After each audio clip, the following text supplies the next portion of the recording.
I don't give a, and you shouldn't either. Imagine and visualize this scenario. You're gasping your last few breaths in this world. You are imagining all of your life.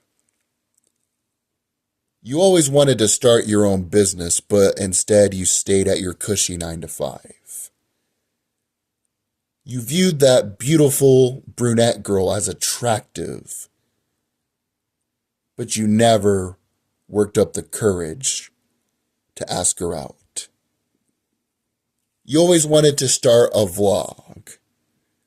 You always wanted to start a band. You always wanted to travel and backpack in Europe, but you never did, for one reason or another that was justifiable at the time. But as you gasp, as you visualize, it's too late. There's nothing you can do about it. I say that as motivation. As long as you have oxygen in your body, mobility of your body, start the job. Don't be afraid to make a mistake. Talk to the girl. There's a study by Gilovich and Medovic, and it's in their paper called Expression of Regret. And this was interesting. It found that people often regret missed opportunities more than mistakes, especially when they perceive those missed chances as avoidable, something you actively did not do because of fear. If you mess up, you mess up, but you don't even try, that's even worse. All that being said, here's another motivational factor. How many people do you know from the 1920s? And when I say know, I mean you know their occupation. You know what they did when they lived on this earth. And you can give a synopsis of their life. Not many. As a student of history, I might be able to give you 5 or 6. Further expanding that point, how many of you have personally met your great-great-grandparents? How many of you know your great-great-grandparents' occupation, and you could give a quick synopsis, a summary of their life, what they did, what their hobbies were? Probably not many.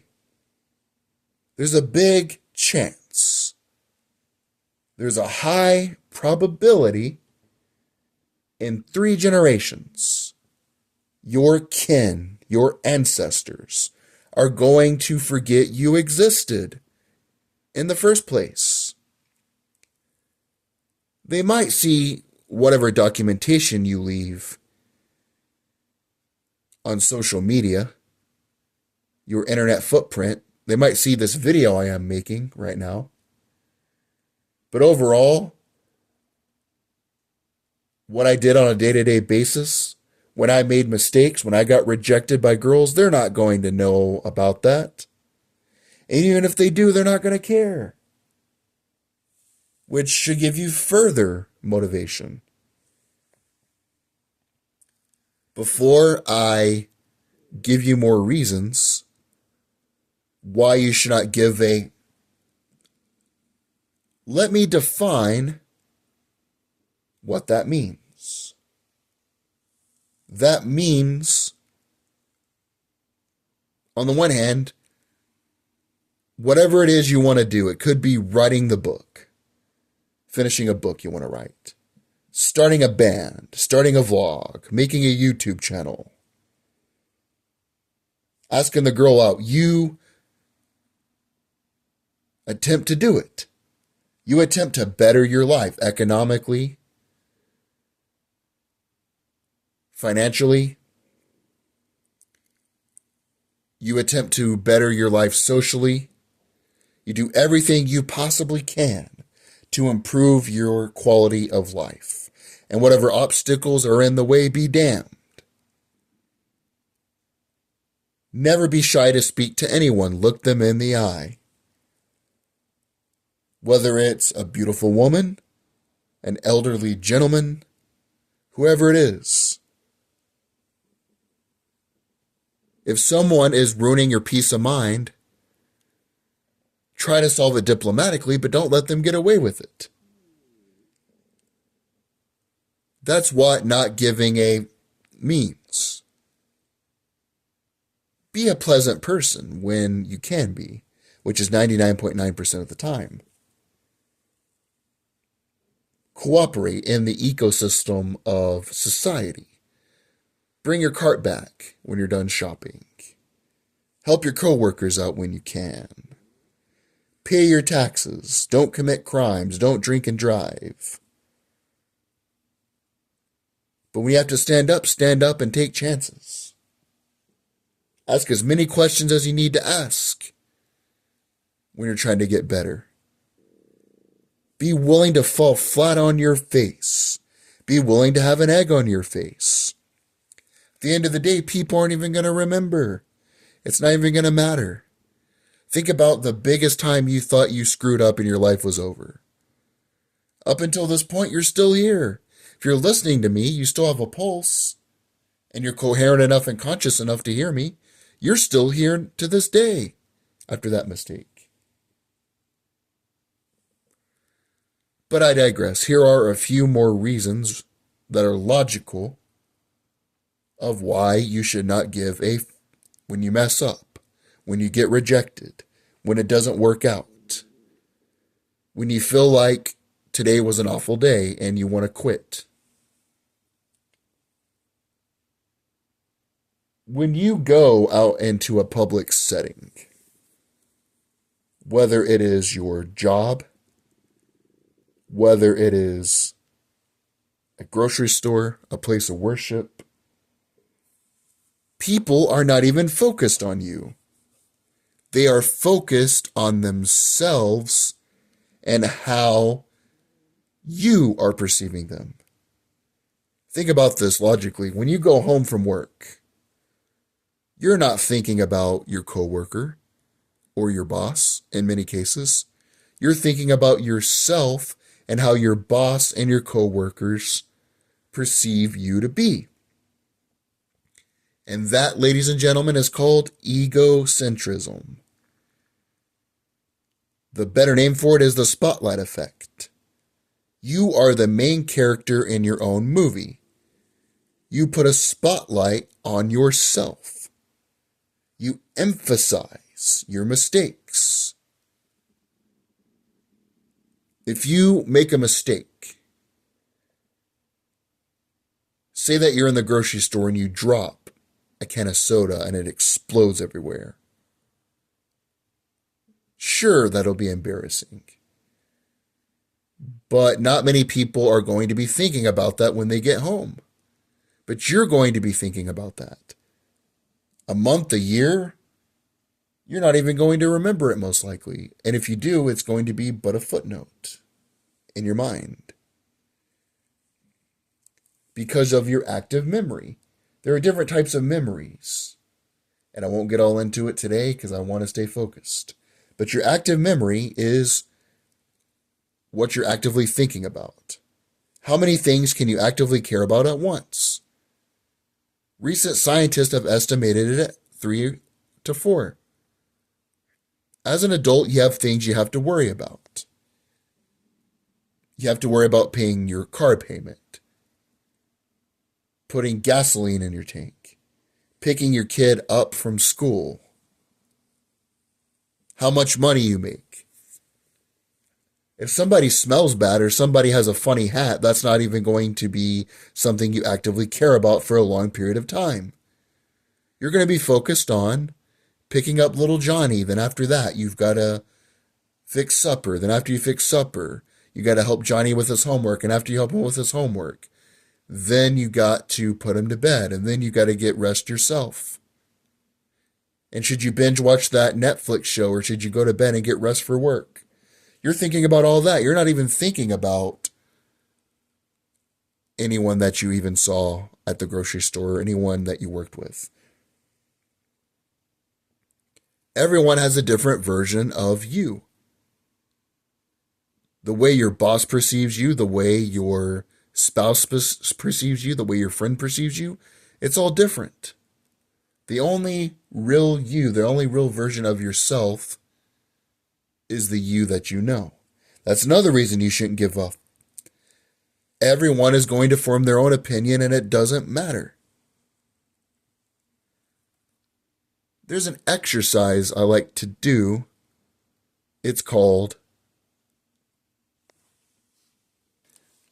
View from Above. This comes from Marcus Aurelius, who was the emperor of Rome. The last great emperor that they had. That's what many historians have concluded. You can use Google Earth for this as a visual tool, or you can just close your eyes while you listen to the rest of this video for this exercise. Visualize where you are right now, and I'll just do myself to make it easier for the audience. Right now, I am sitting in a recliner. I am speaking into a phone. Zoom out of me and zoom to the rest of the house, the other rooms. Zoom out of the house and zoom into my neighborhood. I'm in the suburbs. Zoom out of my neighborhood and then zoom into my town. My town has about, and I live in a tiny small town, about maybe 29,000 people. Out of those 29,000, I'm not even a speck of dust. Nobody at this period of time is thinking about me, most likely. They're probably all asleep. Or they're thinking about their own lives. Zoom out of my town, then I zoom into my state. Zoom out of your state, zoom into your country. There are 50 states in the United States. How many people are even thinking about another state? How many times on a day-to-day basis, if you don't live in the state of Idaho, do you think about it? If you don't live in the state of Texas, how many times do you think about Texas or a regular person in Texas? Never. Zoom out of your country, then zoom into your continent. I'm in North America, which is the third largest continent. Zoom out of that, then you zoom into the world. And each time you zoom out, you get smaller and smaller and smaller. In the solar system, Earth is only the 5th largest planet.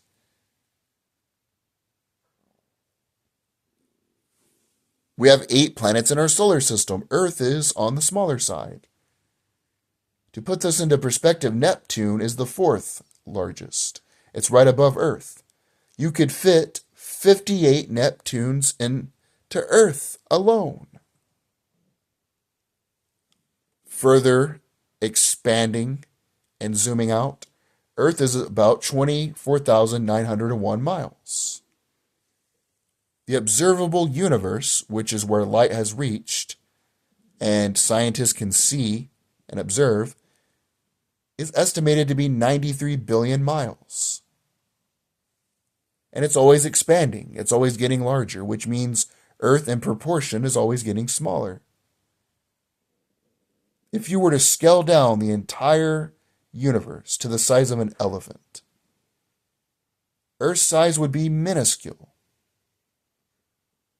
It would be roughly a quintillionth of a trillionth of a meter. And that's so small you can't even visualize it. It's an unimaginably tiny point. It's far smaller than an atomic nucleus. And an atomic nucleus is like 1/12 the size of a meter. That is how small we are compared to the universe. And that's how small Earth is, and how small you are compared to the universe.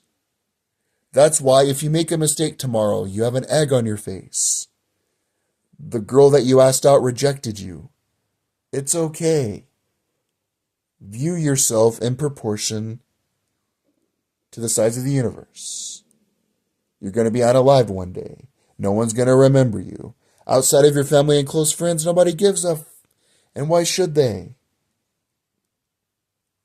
Think about all that next time you make a mistake. Think about egocentrism, the spotlight effect, active memory. Think about Earth in proportion to the universe. Take a deep breath. Breathe in. Breathe out.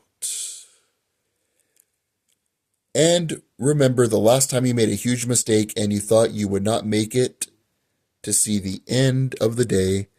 You've lasted sometimes months and years past to that point. That's why I don't give up, and you shouldn't either. Last but not least, the people in power don't give a. The bankers print money and loan it to you. You work at least 40 hours. You exchange your time so you can have a roof over your head, food in your stomach, gasoline in your car. And you also have to pay your car payment, your house or apartment, your rent to the bankers. They don't give up. The people in the media, they lie to you blatantly. They think you're stupid. They don't give up. The people in government, they don't give up. Sure, all these institutions have good people. You have good people in government who genuinely want to help people, but that's not the people at the top who have the real power. Sure, you have small local banks and credit unions where you have good people who make an honest day's work and give credit to small businesses. But these huge banks, they don't give up. The Fed doesn't give up, and neither should you. They blatantly lie to you. And they just view you as another statistic, another number. Quit overemphasizing your own importance in proportion to others. Nobody's thinking about you after work unless they have a crush on you.